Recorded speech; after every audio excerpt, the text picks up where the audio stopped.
বাংলাদেশের 15% মানুষ তাদের যে চিকিৎসার প্রয়োজন সেটা কিন্তু মিটাতে পারে না। সো একটা রিপোর্ট উঠে এসেছে, একটা গুরুত্বপূর্ণ রিপোর্ট আসছে, সেটা হচ্ছে বাংলাদেশের টোটাল যত মানুষ আছে সব মানুষের কিন্তু প্রতি মাসে 22% মানুষকে হচ্ছে নিয়মিত বা প্রতি মাসে কিন্তু চেক আপের প্রয়োজন হয় বা চিকিৎসার প্রয়োজন হয়।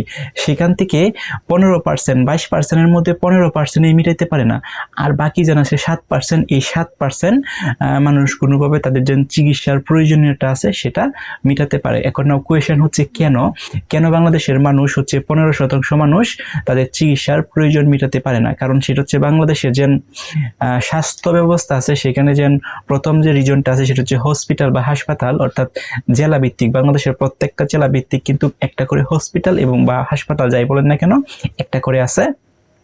এবং এই জেলা ভিত্তিক যে হসপিটালগুলো আছে, থানা পর্যায়ে আমরা পরে আসি, আগে হচ্ছে জেলা পর্যায়ে আসি। সো জেলা পর্যায়ে যে হসপিটালগুলো আছে সেগুলোর মধ্যে যে ইকুইপমেন্ট আছে সেই ইকুইপমেন্ট কিন্তু খুবই সীমিত আকারে ইকুইপমেন্ট আছে। ইকুইপমেন্ট লাইক দিস, বিভিন্ন প্রকার যে পরীক্ষা নিরীক্ষা করার জন্য বা ট্রিটমেন্ট বা চিকিৎসা করার জন্য যে যন্ত্রপাতি, সেই যন্ত্রপাতিগুলো কিন্তু বিভিন্ন প্রকার পর্যাপ্ত পরিমাণ কিন্তু অভাব আছে, সেগুলো কিন্তু জেলা পর্যায়ে আছে। ইভেন বিভিন্ন জেলা পর্যায়ে হসপিটালগুলো আছে, এই হসপিটালে কিন্তু চিকিৎসক যারা আছে চিকিৎসকের কিন্তু সংকট আছে এবং আরো নানান প্রকার সিন্ডিকেট কিন্তু হচ্ছে। এবং সাধারণ মানুষ জেলা পর্যায়ে যে হসপিটালগুলো আছে সেখানে যদি যাই তাহলে হচ্ছে বিভিন্ন সিন্ডিকেটের শিকার হয় এবং বিভিন্ন প্রকার সেখানে কিন্তু দুর্নীতি হয়। সো বাংলাদেশের কিছু পরিমাণ মানুষ কিন্তু ওই জেলা ভিত্তিক হসপিটালগুলোতে গিয়ে কিন্তু ট্রিটমেন্ট করাতে পারে, আর কিছু সংখ্যক বা নিম্ন আয়ের মানুষ যারা আছে তারা কিন্তু হচ্ছে ওই জেলা ভিত্তিক হসপিটালগুলোতে গিয়ে কিন্তু ট্রিটমেন্ট বা চিকিৎসা করাতে পারে না।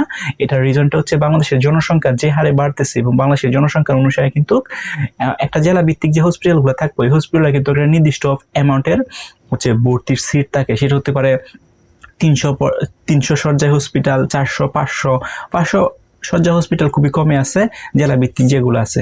সো 300 পর্যায়ে ধরেন বা 250 পর্যায়ে যে হসপিটালগুলো আছে সেগুলো কিন্তু একটা জেলার ভিতরে কিন্তু অনেক মানুষ থাকে, তো সেখানে কিন্তু তাদেরকে ভর্তি করা সম্ভব হয় না। এরকম আরো অনিয়ম আছে অনেক, এগুলো হচ্ছে জেলা পর্যায়ে। এবং যদি আমরা থানা পর্যায়ে দেখি সেখানে কিন্তু আরো অবনতি আছে, কারণ থানা পর্যায়ে সঠিক মতো যে ইকুইপমেন্টগুলো আছে, জেলা পর্যায়ে যে যন্ত্রপাতিগুলো আছে বা ট্রিটমেন্ট করার জন্য যে যন্ত্রগুলো সেগুলো তো জেলা পর্যায়েও কিন্তু সংকট আছে। এখন চিন্তা করে দেখেন থানা পর্যায়ে কি পরিমাণ সংকট আছে। তো থানা পর্যায়ে যদি আপনি যান বা উপজেলা পর্যায়ে যে হসপিটালগুলো আছে, স্বাস্থ্য কেন্দ্র বা স্বাস্থ্য হসপিটালগুলো আছে, সেখানে যদি আপনি যান সেখান থেকে সামান্য কিছু যদি আপনার প্রবলেম হয় সেখান থেকে আপনাকে রেফার করে দিবে হচ্ছে জেলা ভিত্তিক হসপিটালে। সো বেসিক যে স্বাস্থ্যের যে বিষয়গুলো আছে বেসিকগুলো হয়তো জেলা স্থানা পর্যায়ে কিন্তু আপনাকে ট্রিটমেন্ট করতে সক্ষম হয় বা ট্রিটমেন্ট দেয়, বাট একটু জটিল হইলে কিন্তু আপনাকে সেখানে আর ট্রিটমেন্ট দেওয়া সম্ভব হয় না, আপনাকে রেফার করে পাঠিয়ে দেবে হচ্ছে জেলা ভিত্তিক। সো জেলা ভিত্তিকেও যদি আপনার কোনো প্রবলেম থাকে বা মেজর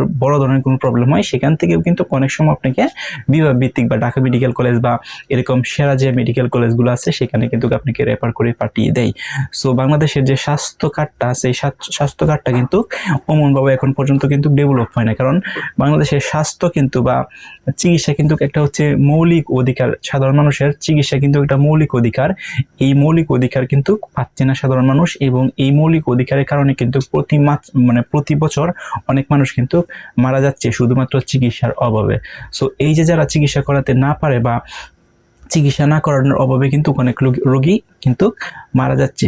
সো এখন রাইট নাও বাংলাদেশ সরকার কিন্তু উচিত যে বাংলাদেশের যে হসপিটাল বা স্বাস্থ্য ব্যবস্থা আছে জেলা ভিত্তিক বলেন বা উপজেলা পর্যায় ভিত্তিক বলেন সবগুলো হসপিটাল বা হাসপাতালে কিন্তু একটু নজর দেওয়া উচিত, এবং হচ্ছে সেখানে উন্নত যে ইকুইপমেন্ট বা যন্ত্রপাতি এবং ভালো চিকিৎসক প্রদান করা উচিত। আপনাদের মতামত কি কমেন্ট করে জানান।